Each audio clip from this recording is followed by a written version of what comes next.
So we're here with Coach Rack of one of the newest sensations in entertainment, the Savannah Bananas. And Coach, I'm coming at this almost as a layman. I know Savannah Bananas, but I don't know a lot about what you guys have been doing. I just know that it's super popular and everyone's talking about it right now. So kind of explain to us what exactly is banana ball.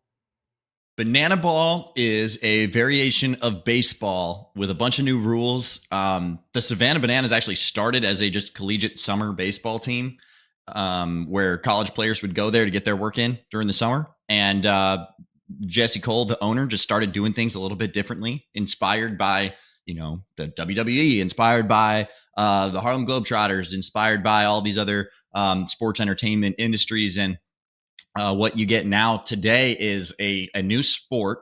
So the Savannah Bananas are a team in the Banana Ball League, but there's now 6 teams who all play in a league, and it's competitive. There are wins, there are losses. The outcome is not scripted, but the entertainment for the game is scripted. So, for example, what it could look like is you show up to the ballpark the morning of a game, and they're like, "Hey, if you guys score, this will be your first run scoring celebration." We then learn the choreography, the dance, or whatever that's going to look like.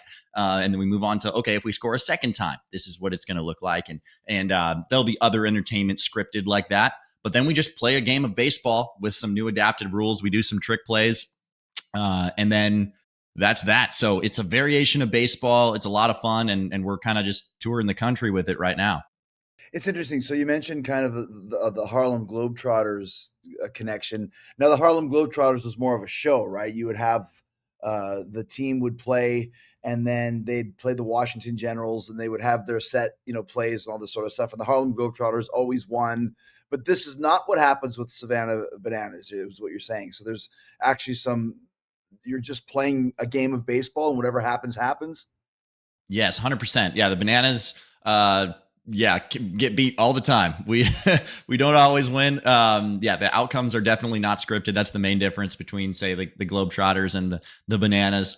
Where the trick plays come in, we're always trying to innovate just to be exciting in the way that we play. But I think next year there's going to be some competitive advantages to doing trick plays. If the visiting team gets more trick plays than the home team, then they get an extra point on the score. And so because of that, you'll see both teams just going at it, trying to do as crazy of trick plays as they possibly can to tally up that score. And there's a bunch of different other rules that kind of speed up the game and make it more interesting. Like you can't bunt. You get ejected if you bunt. If you could steal first base. If there's a pass ball, pitcher throws a wild pitch with nobody on base, you could just steal first base. If you walk like ball 4 instead of just walking to first base, it's called a ball 4 sprint. And they cannot tag you out until every defender has touched the ball.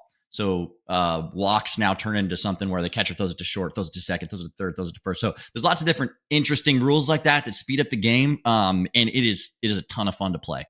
I love the idea of the walk, like you said, that everybody has to touch the ball. That's amazing. And honestly, who likes bunts anyways? The dumbest thing in baseball. I hate. Right? Yeah.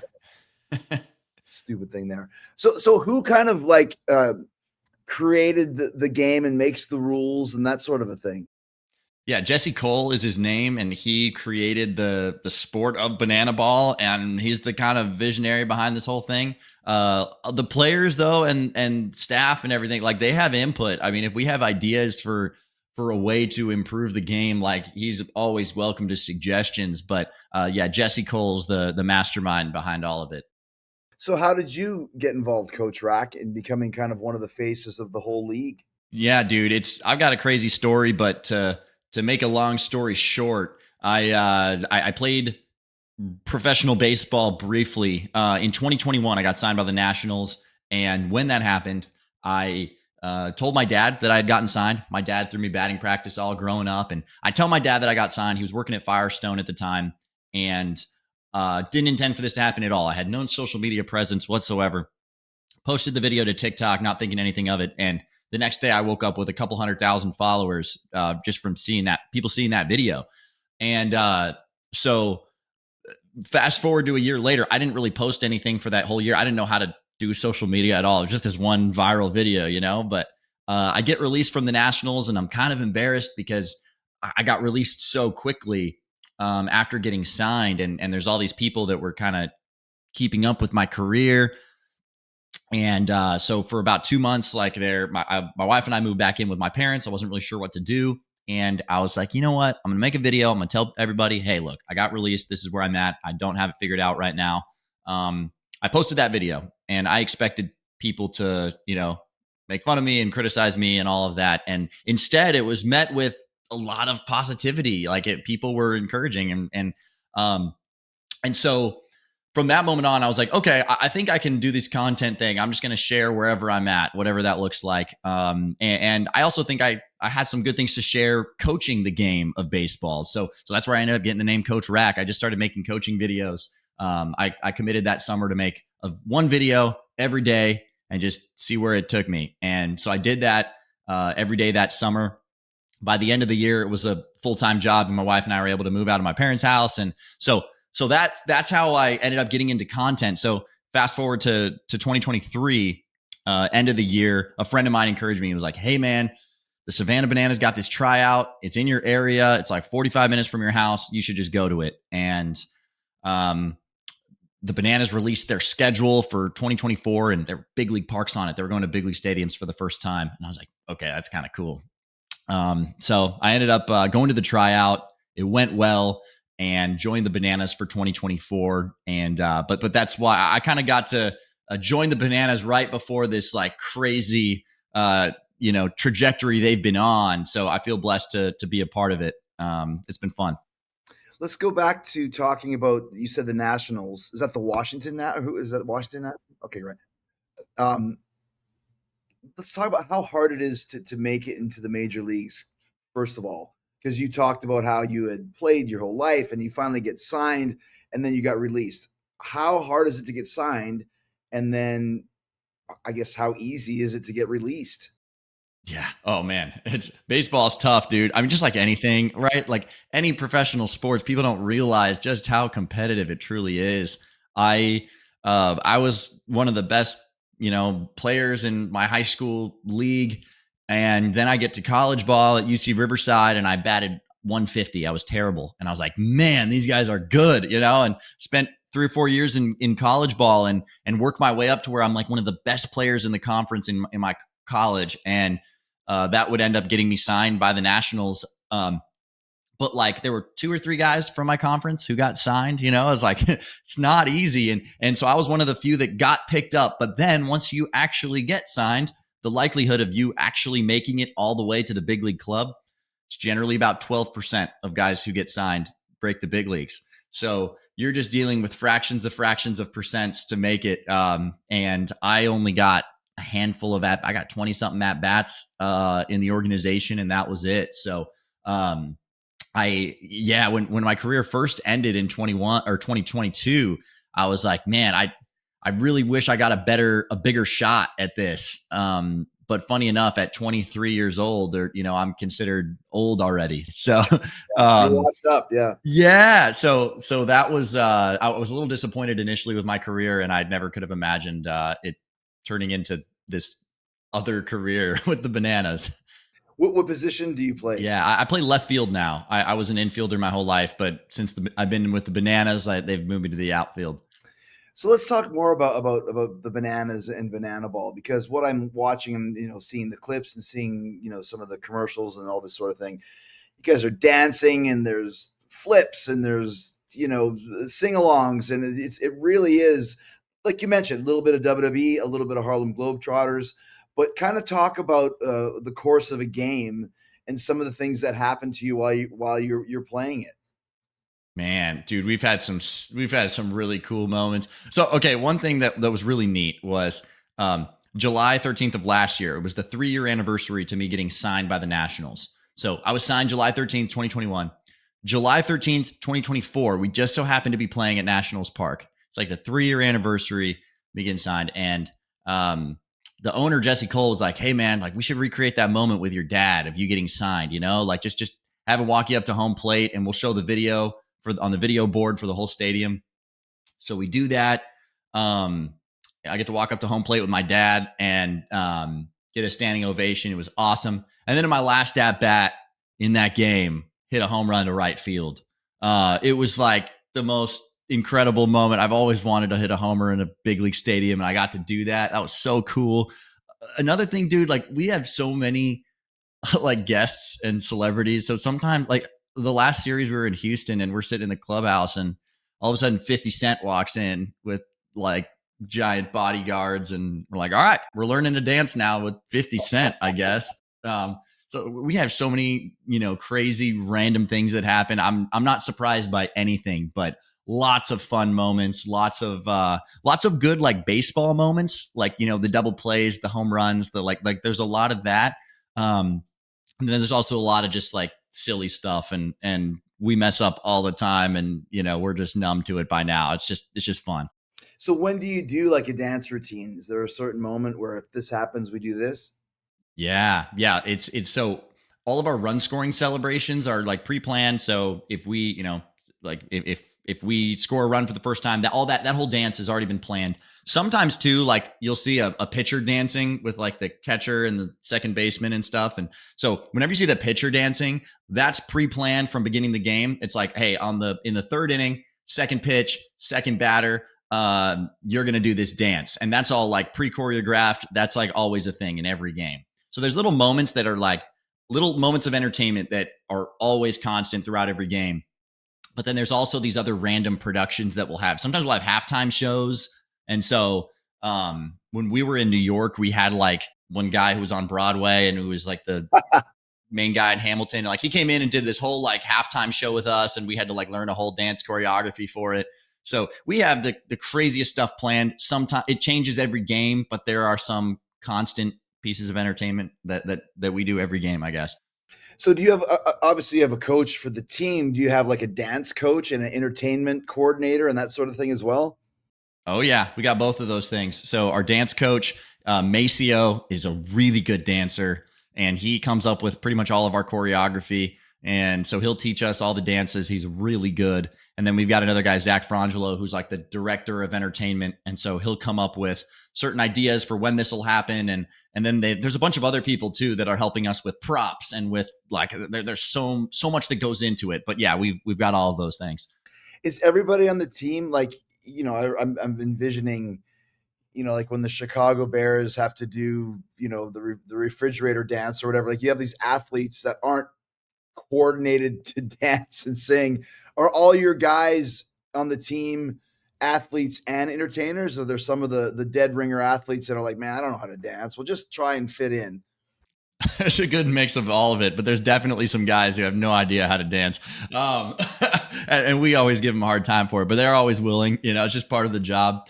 But yeah, we've got a good mix. All of us were baseball players first. Like pretty much every guy on the team either played professionally or professionally or high level college. So these guys are really good ball players first and foremost. But some of us are better than others at all the dancing stuff. And how about the flips? I mean, I saw you catch a fly ball and do a backflip as you catch. Like, is this encouraged? Is it mandatory? Kind of talk about that. Strongly encouraged. Anything you can do that's good for the show, they are encouraging you to do it. So I did gymnastics growing up, so I can do some flips. And so our center fielder, DR Meadows, did the first ever like backflip catch a couple years ago. And so when I first joined the team, I was like, all right, like this seems scary, but we'll learn it, So started learning it, and now it's pretty second nature for me. So yeah, all that stuff is encouraged. The whole like motto of the organization is fans first. So if it's something that the fans will love, then you got the green light, send it. So that's kind of the motto. How many teams are there in your league? They just added two more. There are now 6 teams. So next year will be interesting because all 6 teams will be touring the country in random stadiums. And, the Bananas are obviously the biggest team in the brand. But, while the Bananas are playing over here in the Superdome, you're going to have the Texas Tailgaters and the Party Animals playing in Detroit at Comerica. So it's we're going to have teams all over the country. It'll be really interesting to see how the league grows. So you guys don't have a home base. You play everywhere across the country. Our home base is Savannah, but it's such a small stadium. It's like, I mean, it's small. It seats like probably 4 to 5 thousand people, like 4 to 5, not 45. Yeah, Like 4 or 5 thousand people. So it's like we play home games there, but we go on the road because it just makes a lot more sense for the organization. We're going to multiple football stadiums this year. Last year we played, or I guess this past year we played in Clemson. We played at Clemson's football stadium. We played at Tampa Bay Buccaneers Stadium, Raymond James. We played at Nissan Stadium in Tennessee. We played at Charlotte, North Carolina, for where the Panthers play. So we are mostly playing in football stadiums next year. This year we played in 17 major league stadiums. So it's like we're just playing in the biggest venues we could possibly find, which is a little nuts at times. But the Bananas themselves really go on the road because that's where the big stadiums are. And then the newer teams that maybe don't have a more established brand, they're mostly playing in like minor league parks that seat maybe 5 to 10,000. But up to this point, the Bananas have, as an organization, including all teams, have never not sold out a game. So we'll see if they can keep that up next year. But that's where we're at right now. when did you notice kind of the tipping point where this became such a huge national buzz where everybody's talking about it? Gosh, last year when we started playing in major league stadiums, I think that's when people really started going, oh, wow, okay. Like we started in, it was Minute Maid Park last year in 2024. It was like March.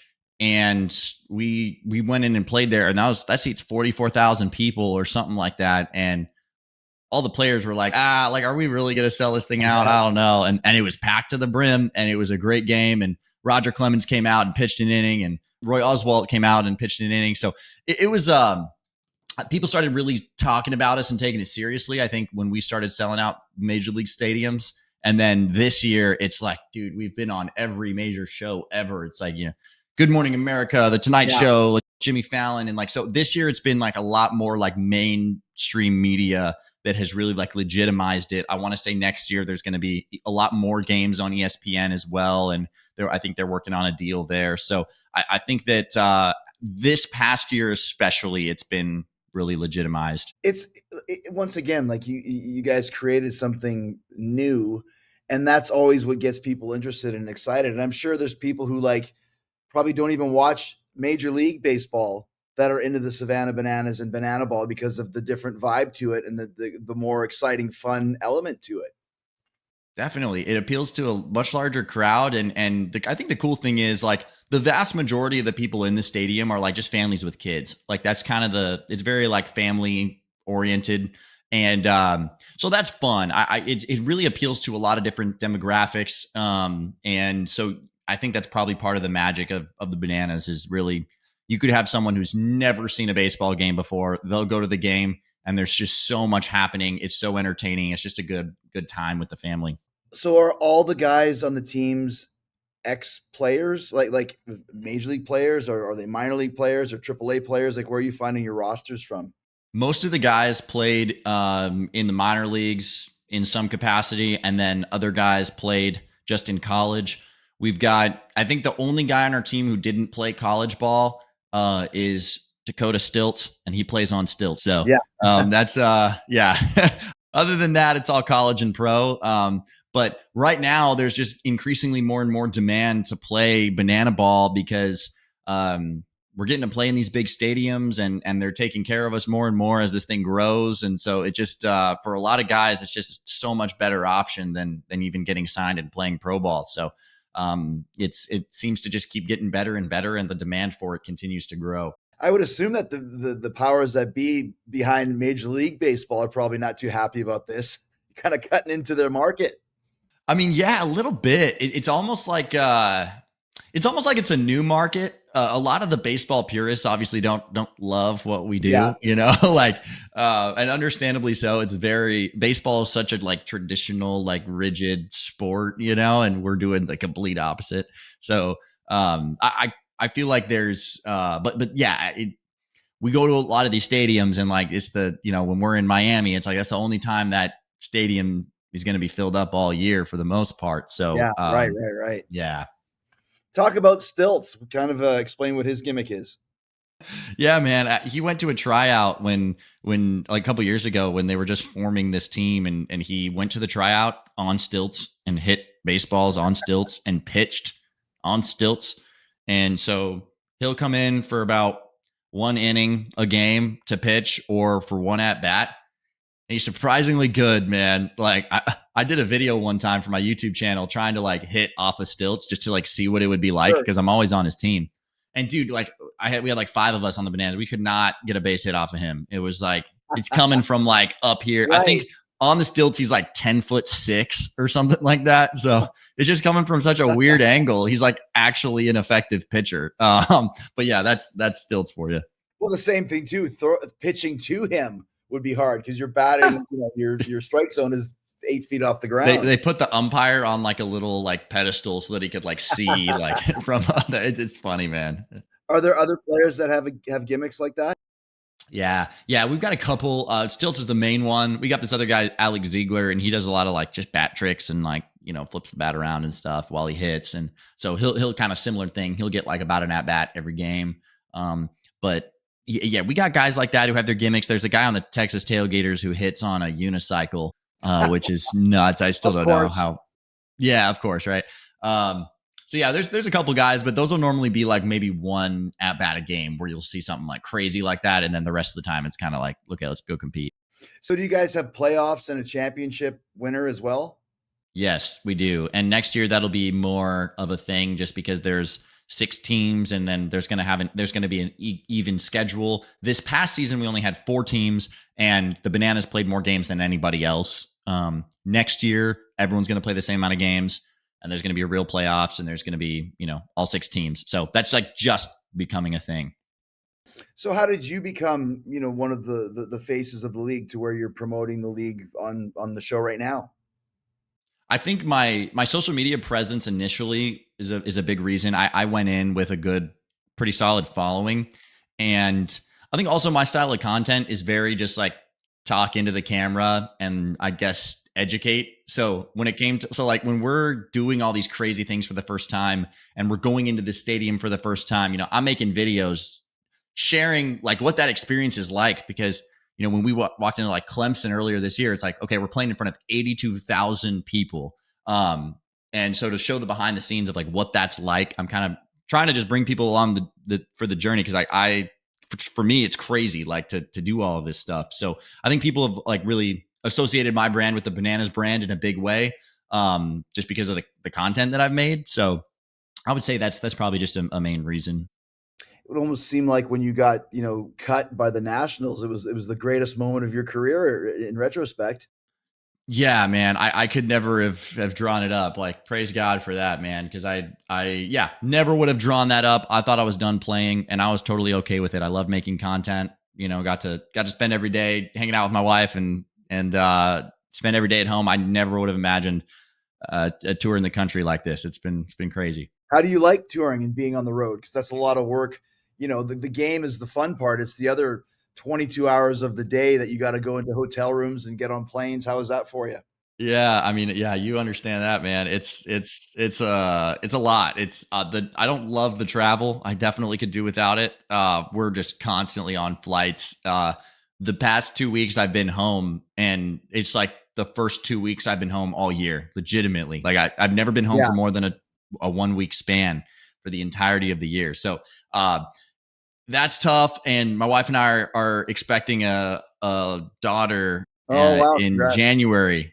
Thanks, man. So I know that's going to change a lot also. So praying for direction there, but yeah, definitely could do without the travel, but we're making it work in the meantime.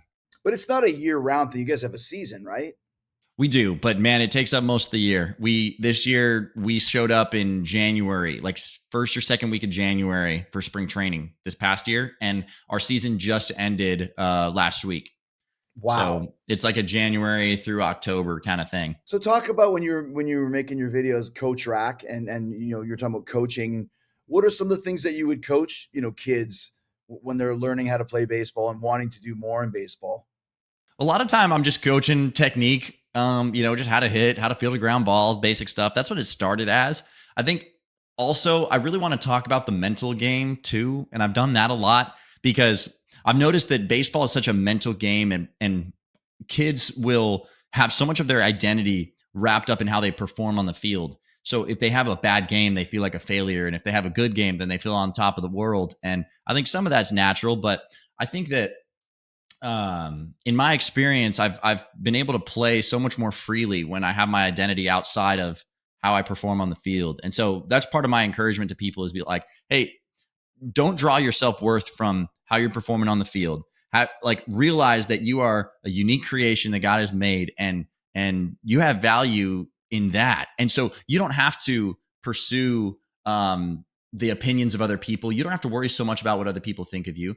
You can pursue excellence not out of trying to earn respect of other people, but you can actually work hard out of Thanksgiving, out of gratitude, because you've been given gifts. And so I think part of my messaging is like, have your identity in something greater than the game of baseball, and you'll be able to play so much more freely when you do that. So I think that's part of my messaging. I also want to like talk to parents too, and help them realize that there's the sport of baseball and any other sport really is such a good opportunity to bond with your kids. Like I have such a great relationship with my dad, and we got to bond over the game of baseball as he's throwing me batting practice literally every day after, working his 9 to 5. And so I want parents to like not focus so much on like trophy chasing and like making sure their kid becomes the next hero, but like realize that this is like valuable time that you're spending with your kids, and you don't have to put pressure on them to perform. They want to win. Just like be their biggest fan and be there to support them in their journey, because that relationship you have with your kid is something that's going to last the rest of your life. But they might only play the sport for, so many years until they're 20, if they're lucky. So I just want parents to like realize the opportunity that they have. And I want kids to be able to play the game freely, free from the fear of failure, rather than having their identity so wrapped up in their performance. It's a good way to think for sure. As we start to wind down, let's talk about the fans that you're playing in front of. Do you have a lot of interaction with them? Is there meet and greets? Is there a lot of signings and that sort of thing? A lot. Yeah. Before every game, we've got like a time where we sign. It's normally from like 2:00 to like 2:30. So for like a half hour before the game, we have like a dedicated signing time where it's just people get to the stadium that early. The game's at 7, but we're there signing at 2.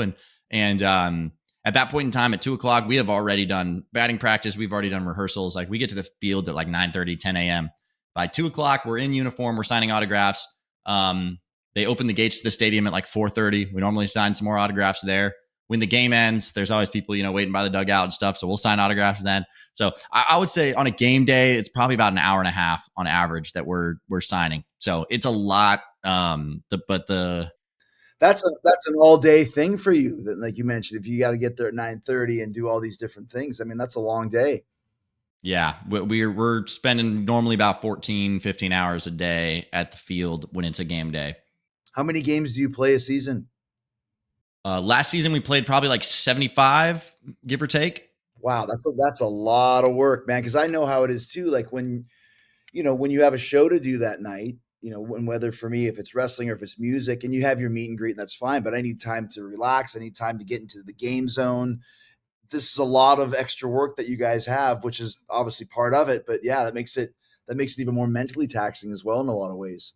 Yes. Yeah, you get that. I think not a lot of people understand that. But yeah, it definitely takes a lot of patience, and as you're signing, there's people that are upset because so-and-so cut them in line, and we've been waiting for 30 minutes. And, there's a lot of that. So it definitely takes a lot of patience. And it is a grind. By the end of the year, we're like ready to hibernate for sure.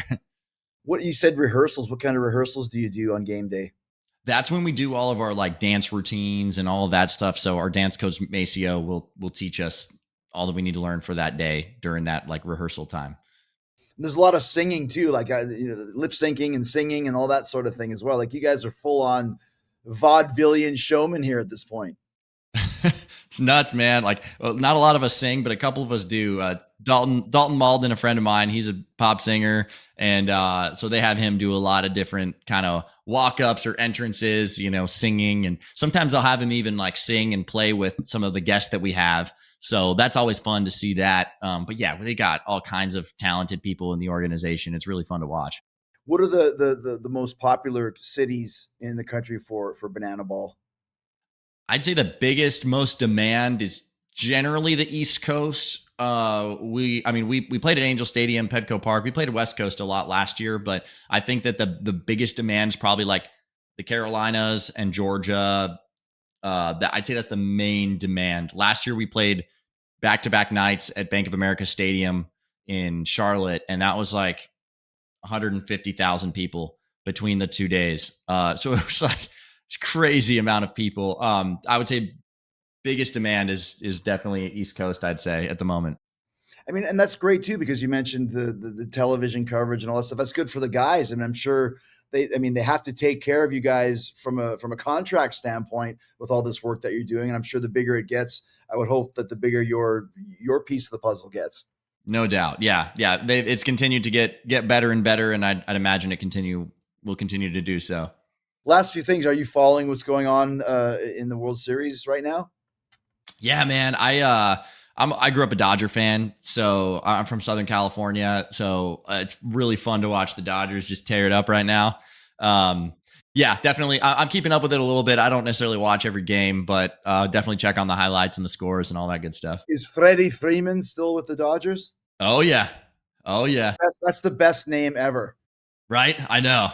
You could use that like with Freddie Freeman was the star of Sanford and Son in 1973. Freddie Freeman played guitar on the first Iron Maiden record. Like Freddie Freeman is a name that just can fit with anything. Really? Yeah, that's such a yeah. It's just such an iconic name for Every sure. band name, yeah, exactly. Who do you think's Yeah. going to win the World Series? Yeah, I got my Dodgers. They're looking really good. I think they're up 3-0 right now in the championship series. So I think one more win and they're going to the World Series. I think they're looking pretty good right now. Yeah. Last couple of questions. How long can a professional baseball career last?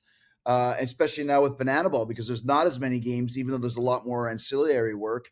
How long do you think you can play for? Dude, that's a great question. And we'll see how I hold up once little baby arrives in Right. January, man. So um I'm open to whatever. We'll see what God has planned there, but I would imagine you can probably play banana ball as long as they'll have you, as long as you're still good enough, and as long as the fans still like you. I'd imagine till the late 30s. I'd imagine just like traditional baseball, but I guess time will tell. There, we're all pretty young at the moment. How did you get a starting job with the Savannah Bananas? Like, what did you do to stand out, especially after you got cut by the Nationals? What did you change mindset wise for the Bananas when you first started the tryout? For the bananas, I was determined to not be afraid to fail, just play aggressively. And when I joined the team initially, they were like, hey, like you haven't played in a few years, like we'll probably have you on the bench to start, and maybe you'll get an at bat here and there. And we got there for spring training in 2024, and I hit 3 home runs in the first couple games in spring training, and they were like, all right, like you'll be starting. So I really just had to earn it. Like it's as much as it is a show, they really do prioritize how you play ball. So I really just got back to work like I did when I was working with the Nationals, and like I was in college ball, just same routines to try to be the best I can be, because they really do care about how the baseball is. Yeah, that's an interesting point. But I'm sure there's guys in the team who are better baseball players and maybe not as good of an entertainer. There's probably guys that are great entertainers that might not be as good baseball wise. So does a good roster in banana ball have a little bit of both? Definitely. Yeah. I'd say, because again, everything we do is for the fans. So there are some players that maybe the fans love who maybe aren't as good on the ball field. And there are some guys that are just great baseball players and then maybe don't care that much about the entertainment. So I'd say as a player on the Bananas, like you first and foremost got to focus on the baseball, because the coach who's making the lineup is trying to win and has some stakes there. So like, for me, I'm like primarily focused on the baseball, and then the side is the entertainment stuff. I'm still trying to be the best I can be with all of that, of course, but the baseball is the hardest part and probably the easiest way to run yourself out of here. So I'm trying to be as good as I can there. Who's the best player in the league? Like who's the Cal Ripken of your league right now? Yeah, baseball wise, it's probably Jake Skoll. He's on the Party Animals, so he's not on the Bananas. But he had the most home runs this year, had the highest batting average. He was actually a first round draft pick by the, gosh, I forget what team, but he Oh was like wow. from a major league organization. He was a first round draft pick in like 2011. And he's a stud. He's freaking good. He's impressive. Last two questions for you. What's the favorite game that you've played in so far out of all the games you've played in with the Bananas? Is there one that stands out for you? Yeah, there's two that stands out. One would have been that game at Nationals Park on the 3-year anniversary of me getting signed by them. That's tough to beat. Earlier this year, we also played a game at Camden Yards, so that's where the Baltimore Orioles play, and we played a game there, and I hit my first ever like walk off home run, to win the game. So that was so fun. That's awesome. I loved that. So I'd say those selfishly, those two stick out for me. I also will say, just as a team, like I didn't necessarily play that good in this game, but when we played at Clemson's football stadium and there was 82,000 people there, that was like really loud. And we got to run down the hill with the coach of, Clemson's football team, like Dabo Sweeney. And it was just a really, really good time. So that one sticks out as well. And last question for you. What's your favorite play that you've made in a game? Man, I think I just love the backflip catch. It's really fun. I'd say this year, the last game of the year, we were playing at Petco Park, and before the game, we had to jump the fence for something, and I broke my wrist. I landed and I fractured my wrist. I didn't know it was fractured at the time. I told the trainer like, "Hey, something's messed up, but all my family's in town, so I want to play. So let's just wrap this thing up and see what happens." And I played the whole game, hurt like heck. But the last play of the game, it's like ninth inning, 2 outs, like big situation. They hit a ball kind of to the warning track in left field, and I made a backflip catch with a broken wrist to end the game, and stuck the landing. It was cool. That was the last. That I haven't played a game since. I was out for the rest of the year, but that was probably my favorite play I've made. So when you do the backflip catch, are you waiting until the ball lands in the glove and then like that's your cue? Nah, man, you jump in mid flip, you're catching it. No. How do you Yeah, do that? I don't know, man. It's real scary. I don't, I'll show you a video, man. It's I saw it. I saw it. yeah. No, you gotta. I feel like if you do the flip after you catch it, it doesn't count. So you got to do it mid flip. So you got to almost kind of time it to where you're like upside down as the ball is landing in your glove. Yeah, 100%. Well, Coach Rack, it's great talking to you, man. Congratulations on all the success of the Savannah Bananas. And now I have to come to a game. Everyone's talking about it, but now after talking with you, I'm going to be. I'll come do a dance routine with you guys. Heck yeah, dude. Let me know when you want to be there. We'll make it happen. Thanks, man. Absolutely, brother. Take care.